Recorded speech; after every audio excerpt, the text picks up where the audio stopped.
Friends అందరికీ నమస్కారం. Friends రాష్ట్రమంతా షాక్, ముఖ్యమంత్రికి నోటీసులు, కోర్టు సంచలన నిర్ణయం. అసలు ఏం జరిగింది, ఏంటి వివరాలు తెలుసుకుందాం. వీడియో పూర్తిగా చూడండి, అలాగే తప్పకుండా లైక్ చేయండి. మరిన్ని అప్డేట్స్ కోసం ఛానల్ని వెంటనే సబ్స్క్రైబ్ చేసుకోండి. ఇంకా వివరాల్లోకి అయితే వెళ్ళిపోదాము.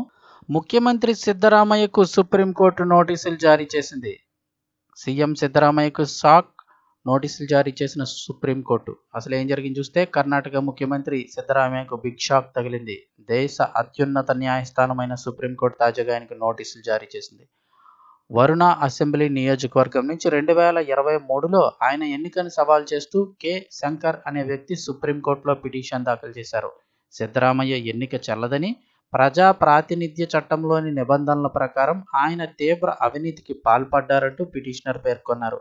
ఈ నేపథ్యంలోనే ఈరోజు శంకర్ పిటిషన్పై విచారణ చేపట్టిన సుప్రీం ధర్మాసనం వచ్చిన ఆరోపణలపై వివరణ ఇవ్వాలంటూ ముఖ్యమంత్రి సిద్ధరామయ్యకైతే కనుక నోటీసులు జారీ చేసింది.